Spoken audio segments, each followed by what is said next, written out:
Hey, this is Stu with the Military Investor Network, and today I'm going to go over the power of leverage. We're going to use a property that we got under contract to buy in Milwaukee, Wisconsin. It's just a little 3-bed, 1-bath, single-family home, and I'm going to go through an analysis using the Bigger Pockets rental analysis, and we're going to first go through one as just buying with cash. Now this is a property that needs rehab, so we got the purchase price here. We'll start with the numbers here. This is the cash purchase.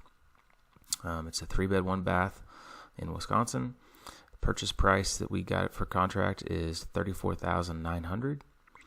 Purchasing closing costs are high because we have some extra fees that we got to pay to the realtors. And for this one, so $8,800, and our estimated repair costs, we did a scope of work on it, went in there, got all the line by line item repairs, and that came down to $23,777. So total cost for the project, everything there, is $67,477, and we did a market analysis, looked at comparables in the area. And there are others that have sold around the 82,500 mark. So we did a CMA after repair value of 82,500. So all cash required, 67,477. Now annual rents are 1,075 a month. Again, we did a market analysis of the area to see what rents are like, and it came out to 1,075. So if you look here. On a cash purchase, the cash on cash return is 11.97%. So basically 12% cash on cash return for a cash purchase. You're going to get $673.25 a month of cash flow. That's after all expenses, and using our standard expense calculation, we did 7% for vacancy, 5% for CapEx, 9% for property management, 5% for maintenance and repairs, and then our insurance is a quote based off of other properties that we've bought in the area. And then our property taxes are based off of last year's property tax assessment. So all those calculations give us a 12% cash on cash return for a cash purchase on this property. So that's pretty good. Not too bad for a cash purchase. So now let's look at what some leverage does to it. Now we're going to say, just for the sake of this example, that the house is already rehabbed, and we're going to say pay the exact same total cost on the property. Now we're going to say it's post rehab, and we're going to buy it for the exact same price, for $67,477. So that's the total cash that we had put in on the first example. Now we're going to use some leverage, and we're going to say that we're going to get a loan on it for 30 years at 6% interest, and we're going to do a 20% down payment. So that's kind of the standard 20% down, 30-year fixed rate loan on a rental property. So with that, you'll see that it bumps up the cash flow. It bumps up the cash on cash return to 22.9%.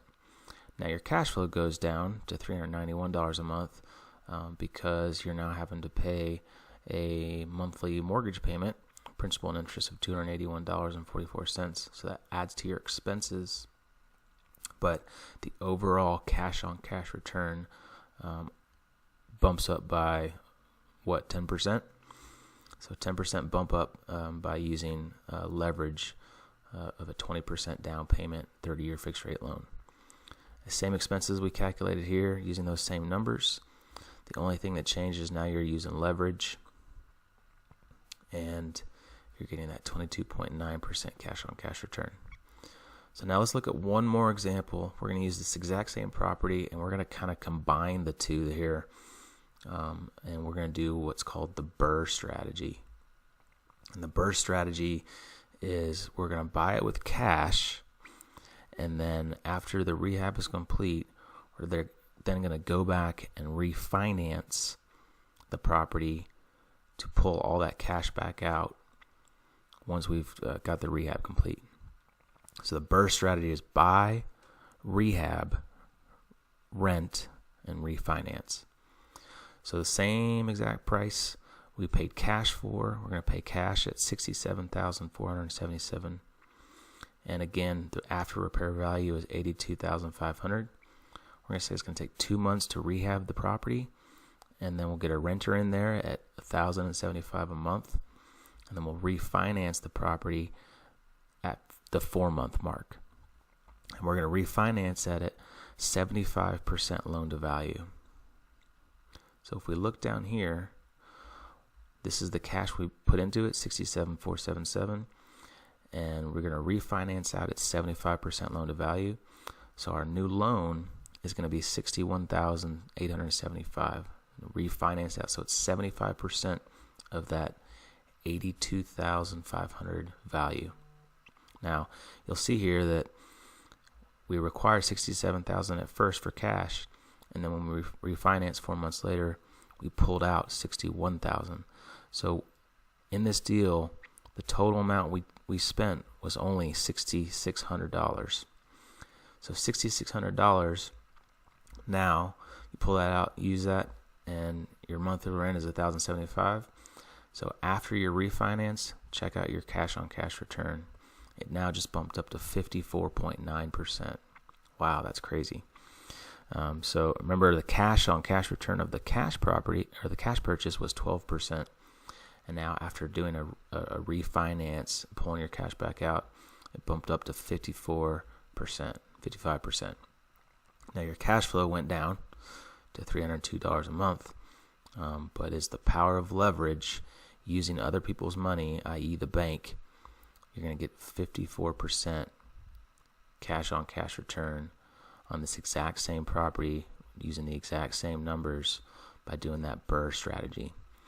So that is incredibly powerful when you think about how you can go from a cash purchase of 12% up to doing the BRRRR strategy on the same exact property, same numbers, getting it up to 54.9%. So I hope that helps.